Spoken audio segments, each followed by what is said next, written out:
Now it's review time. It is. Luke, I have something that's not here. Okay. It's at my house. Okay. And I've been using it for a couple of weeks. Yeah. And I'm ready to talk about it. Tell me all about it. It's the Roborock S7 MaxV Ultra. Okay. It's a mouthful. Yep.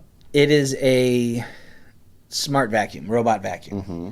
And Roborock has been at it for a while now. Mm-hmm. And they really know how to build these things. They really know how to make them. They're smart. They're very capable, very cool. And this is no exception. Yeah. Yeah. So I used, I think, the last two models of theirs and had a chance to work with those. This S7 is really cool. And it is available in a variety of ways that you can pick it up. Okay. But so I'll talk about it in a way that's a little bit more abstract, so you don't have to go with the specific setup that I have. Right.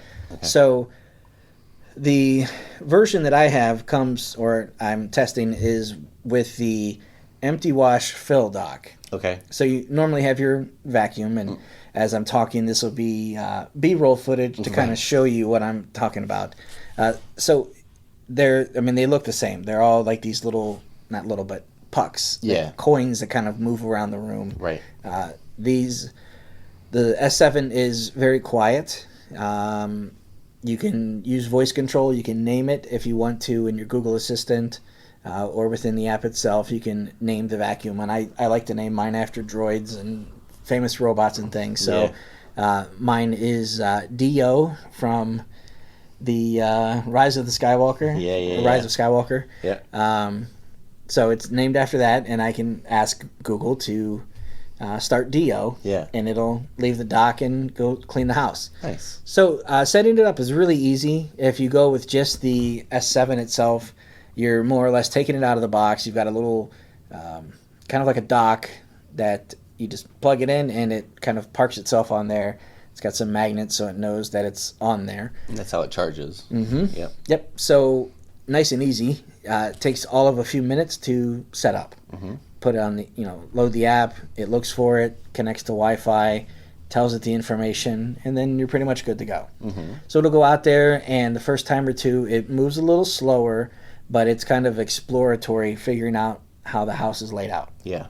So it'll look around the house and kind of find the walls and work itself around to kind of get a feel for what each room looks like, and it'll actually identify objects in the house. Uh-huh. So if you're the kind of person who, once in a while you might have, like for us, we have, a dog with, toys that sometimes they're not put away. It'll be laying in the middle of the house. Mm-hmm. Or shoes. If you come home, you don't always put them away. They might be, you took them off over here, and now they're, not picked up for the vacuum. Right. So this identifies that, and it can show you on the app itself what it thinks they are, and it shows you even like a certainty, like 89% certain that these are shoes here, and you can you can go in there and look at it and say, yeah, that's exactly what this is. Right. It'll also identify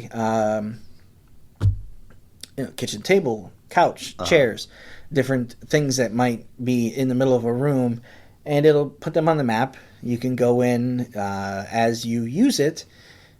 It'll really start to, clean up the walls so it doesn't look as kind of like indefinite. Yeah. Because it'll kind of scan and look out. So if it sees there's like a doorway or steps, or if there's like a sliding glass door and it knows that it can kind of see out. Yeah. It doesn't draw the hard lines there. Right. So the more it runs, the more specific that map looks in identification. Yeah. You can set it up for different rooms. So after you've got it set up, you can see it'll kind of tell you this is carpet, this is hardwood floor. It'll identify this is room 1, this is room 2, and you can draw lines between them. Mm-hmm. So if you want to split a room up and say this room is actually a living room area and this is a dining area, you can also merge areas. Okay. So our house has kind of got a weird layout in a way that the living room is both living and dining, and then the family room is kind of blends right into the kitchen. There's a hallway, And it just takes a few minutes, really, after you've had it run a time or two to say, I want to merge these two. So when I say clean the kitchen, this is what I mean by kitchen, because these have a common floor. Yeah. If I want to say clean the bathroom, it knows that this little small section is the bathroom. So when I want to clean a spot or a room, kind of like there's like zones. Yeah. You can do that. You can just simply tap on the map and say, I want to do these 2 rooms and not really worry about the rest of it. Right. Other cool features, it has, it will automatically, now what I have is that wash fill dock. Yeah. So this is a little different in that instead of just going back to the dock and you empty, you lift it up and you empty the contents out, you can have it go back to this guy and it will automatically pull all the dirt and debris out into the dock itself, which has a bag, like a vacuum bag. Yeah. So you can set things like do not disturb hours. So anything after maybe say 8 or 9, it doesn't do that. It's pretty noisy when it does that. Yeah. But it's a clean, not like clanky noise. Yeah. But it's just sucking all of that stuff out of there. Sure. Let's see. It'll also fill up water. So this will not only vacuum, but it will mop for you as well. Yeah. So we have a mixed kind of floor. When it comes off the dock, it automatically goes right onto like a tile. And then we have a rug, a nice big shaggy rug not far from it. And that was something that was interesting as we ran it the first time. I did not set anything up. I just said, let's run this and just see what it does. See what happens, yeah. The rug is a very thick pile, loose kind of like shag. Yeah. So it did struggle a little bit on that as it was trying to go under the vacuum and kind of like, or the couch and try to like turn and like, it has like the little kind of like, what do you call that? Like a rubber. Yeah. Almost kind of like forces the dirt, shakes it up, Yeah. moves it into like the an center. agitator kind of. Yeah. So that would get a caught in the carpet. Yeah. And it'll tell you the robot has stalled or is locked. You pick it up and put it back down. It'll recalibrate, figure out where it's at, and get going again. So I was able to basically say, hey, you know what? After 2 runs, this is not worth the hassle of... Don't worry about it, robot. I'll handle the rug if you get everything else. And that's exactly what I did. So I created a no-go zone. Uh-huh. And I just drew a little area on the map that said, don't touch this. And it will go right up to the area and go around it. And you can kind of draw that within like inches. So Nice. I have it kind of airing just about 2 to 3 inches on the outside of the rug. Sure, just to be safe. Just to be safe. And that's worked well since then. Nice. It's a very quiet vacuum. It does come out and do straight lines where sometimes you'll see the lower priced ones tend to kind of ping pong around the room like the DVD standby screen. Right. This will go and it'll show you on the map as you run it exactly where it went. So each time you run it, you can see the cycle, see the exact spots on the map. Other than that, if you have mopping, they might recommend that you wet the bottom of it if you know you're going to mop right away. You can start that, but then it has water, goes out, cleans, and you can tell it how thorough you want it to be, and in terms of scrubbing, and then you can have it kind of refill at whatever point. So if you say about halfway through, I want it to kind of get a fresh pass, so it'll go back, empty the dirty water, clean out the bottom of it, and which is kind of like a soft, almost like a towel washcloth material, but it'll get dirty. But the way it works, if you look at their website, it kind of goes through and passes it and kind of squeegees off all of that water and kind of re-wets it, and it goes back out to clean. When it does mop, does it leave is the floor have like you have to let it dry, or is it pretty good about... It's pretty good about it. And I didn't lean into like how much. I went on the lighter side of mopping, sure. Because just like with vacuuming, this is not our replacement cleaning. It's kind of supplemental. A maintenance almost. Yeah. So we'll run that in 3 or 4 days out of the week, but we'll also run the vacuum or mop the floor, especially in the wintertime with coming in with salt, snow, slush, things like that. Now you can set it to have a schedule also, right? Yeah. So, you don't actually have to tell it to go out and clean it. You can say, hey, at this time to this time nobody's home, so feel free to run and do your thing. Yep. So there's a lot of settings in the app. So you go in there and, like, I'm looking at the map, you can see the no-go zone. You can see where it's at. So that's my back deck. This goes down into the bathroom, into the living room. When it sets up the map, you can actually go in and say, this is not a couch, this is a bed. This is, this type of thing is a chair, a couch, chair, whatever type of layout of the room is. But you can do like a top-down view that's just basically, your 2D map. Right. And you can also do the 3D where it kind of shows the walls. Another cool feature is you can do up to 4 floors. Right. So if you take this thing and go upstairs and do that, it can learn. It'll sense where it is. Yeah, so it'll do 4 floors. That's pretty cool. Some of the early vacuums struggled with having steps. Yeah. They wouldn't know what to do when they got to it. They would just go tumbling. Right. So this knows right away what it is, and you can see it kind of proceed with caution. You can actually, if you wanted to, for whatever reason, you can do like a key combo button on the robot, but then you could go in and see first person what it sees. Oh, interesting. So you're like kind of crawling around mouse level on the floor, seeing what it sees. It's really cool. If you want to create zones, you can do that. You can go in and say, I want to clean just this area, and I can do it from here and have the house done. If I want to start something, I'm on my way home, and I'm like, oh, let's just get a nice, let's get something going. It's really nice to do that. So with these, I'm always not surprised, but I'm always pleased with the amount of suction. And you look at the website and they have, the descriptions will tell you like the suction power. And were we a vacuum reviewing website, we would, be able to qualify the difference between some of those. But I could speak more to the everyman, kind of like, is this something that's going to work in your house? Is it smart? Is it cool?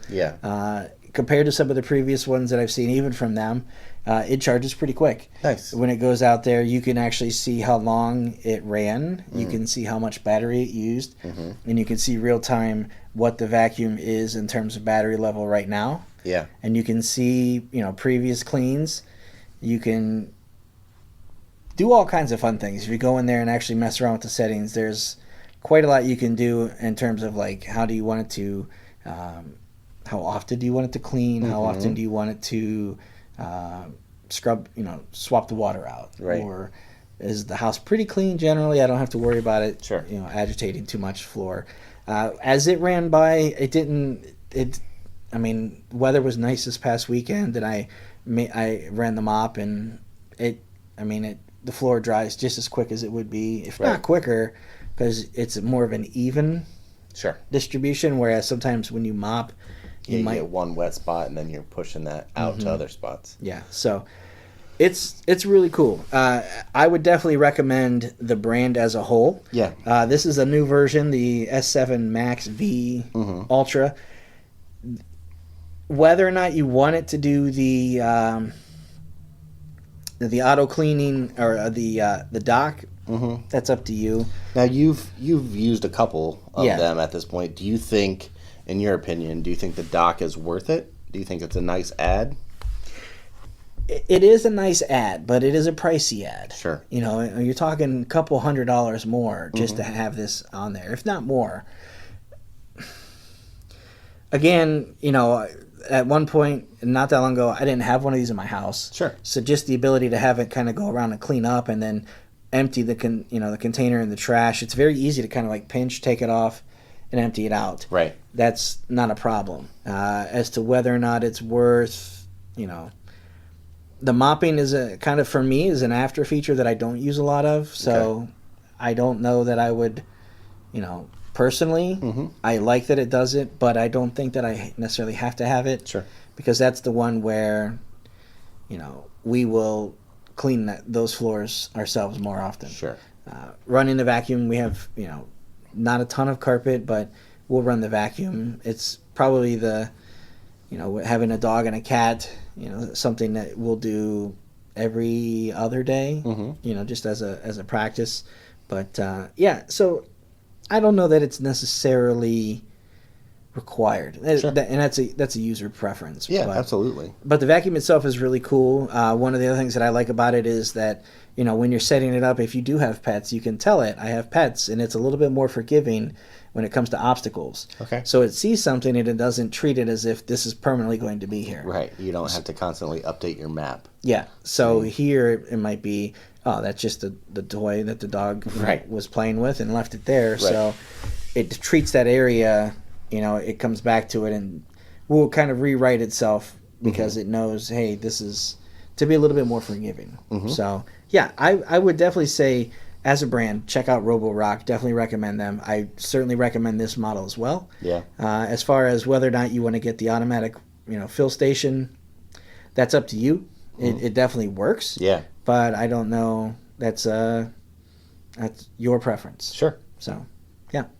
That's the Roborock S7 MaxV Ultra. And what's that thing come in at?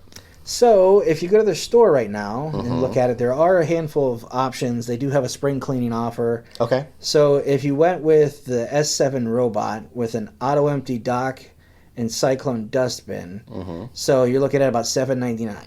Okay. And then if you went with some of the other models, like the S5 was the first one I had a chance to work with, and the the S7, if you just went with that by itself, you're looking about $649. Okay. And then if you went, I don't know if they have it on here yet for the full, but I want to say it was, and don't quote me, but I want to say maybe $12.99, $13.99. Okay. For the whole everything together.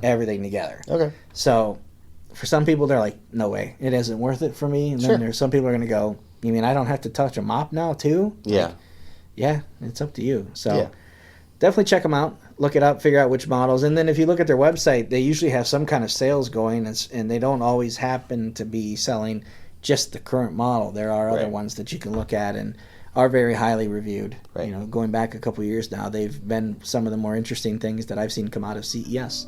Yeah. So cool. Well, thanks, Scott. Yeah, you are welcome. All right, that's going to do it for this episode of the podcast. Thanks for listening.